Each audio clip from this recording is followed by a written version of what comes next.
Judol di negara kita begitu masif. Mungkin ketika teman-teman klik video ini, mungkin yang muncul adalah iklan judol. Kalau nggak iklan judol, bisa juga iklan pinjol. Nah, antara judol dan pinjol itu kayaknya itu adalah teman dekat gitu ya.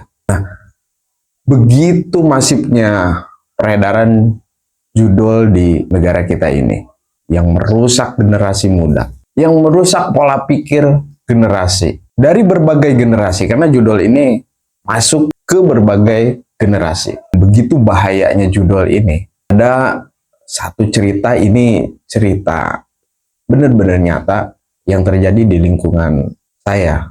Jadi gini ceritanya, ada 3 orang pemuda yang mereka sudah punya anak istri, mereka sudah punya usaha. Mereka itu sampai terlibat hal-hal yang sangat mengerikan. Yang sebelumnya mungkin melihat orang ini nggak mungkin melakukan hal seperti ini.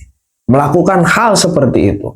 Melakukan hal kengerian seperti itu. Apa yang mereka lakukan? Mereka melakukan perampokan terhadap salah satu toko retail. Kenapa mereka melakukan itu?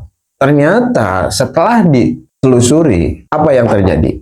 Mereka terlibat pinjol, terjerat oleh pinjol. Dan kenapa mereka sampai terjerat pinjol? Mereka terjerat oleh judol, begitu dahsyatnya. Dan pada akhirnya mereka terlibat pidana karena merampok salah satu toko retail tersebut. Yang mungkin untuk melunasi pinjol karena judolnya itu. Sampai akhirnya mereka ditangkap oleh aparat yang berwajib. Istri mereka minta cerai. Sangat miris sekali. Keluarga mereka hancur. Usaha yang mereka bangun hancur karena judol itu. Sebetulnya apa sih yang menjerat mereka masuk ke jeratan judol ini? Ada beberapa faktor. Pertama, pengaruh media sosial. Yang kedua, mungkin pengaruh angan-angan ingin cepat kaya. Apakah mungkin ingin cepat kaya dengan judol? Impossible. Banyak influencer ataupun para konten kreator yang sudah banyak menjelaskan tentang judol ini. Bagaimana tipu dayanya judol ini. Bagaimana memenangkan perjudian yang sudah diatur oleh adminnya. Tapi nyatanya masyarakat kita tetap saja tertarik oleh itu. Dengan dalih, siapa tahu saja. Karena awalnya hanya dengan modal yang kecil. 50.000 depo. Kalah lagi, depo lagi. Dengan harapan ingin menang banyak. Apa yang ada di pikiran mereka? Mereka cuma berharap, cuma bermimpi. Lalu kenapa judol ini di Indonesia sangat masif dan tidak bisa dihentikan? Akan tetapi kita apresiasi kepada aparat pemerintah, pemerintahan yang baru ini sudah menangkap oknum-oknum yang memfasilitasi judol ini atau melindungi judol ini. Kemarin-kemarin rame staf Kombiji yang melindungi judol ini. Karena peredarannya itu begitu masif. Mereka besar-besaran mengiklankan judol ini. Masuk ke platform-platform media sosial. Mereka berani membayar mahal untuk influencer, membayar mahal konten kreator. Yang paling penting adalah bagaimana pemerintah kita menyikapi hal ini.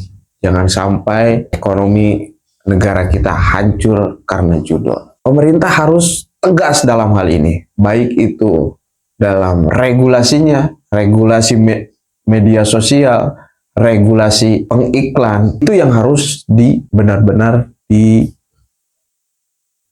dalam regulasi pemerintah. Pemerintah harus tegas, tangkap pemainnya. Jadi kalau misalkan ditangkap pemainnya sudah berkurang, artinya bandarnya bisa rugi karena nggak ada yang main. Karena ini sangat mengkhawatirkan sekali. Kalau misalkan judi, ya misalkan di kasino, itu kan kelas-kelas tertentu. Kalau judol ini mainnya bisa di mana saja, bisa sambil ngopi, bisa sambil rebahan dan sebagainya. Itu yang memudahkan, aksesnya yang memudahkan. Jadi yang paling penting adalah regulasinya harus betul-betul tegas. Dan akhir-akhir ini pemerintah kita apresiasi sudah menangkap oknum-oknum Kombiji yang melindungi, yang seharusnya di-banned, tapi ternyata mereka tidak menutup itu. Kita apresiasi untuk pemerintah. Tapi sampai saat ini, iklan-iklan judul ini masih berseliweran. Ini kan cukup bahaya sekali. Walaupun sudah ada tindakan dari pemerintah. Tapi iklan-iklan judul ini masih. Dan masyarakat kita belum sadar. Ketika para influencer atau konten kreator menerangkan bahayanya judul ini, mungkin mereka tidak menonton lagi.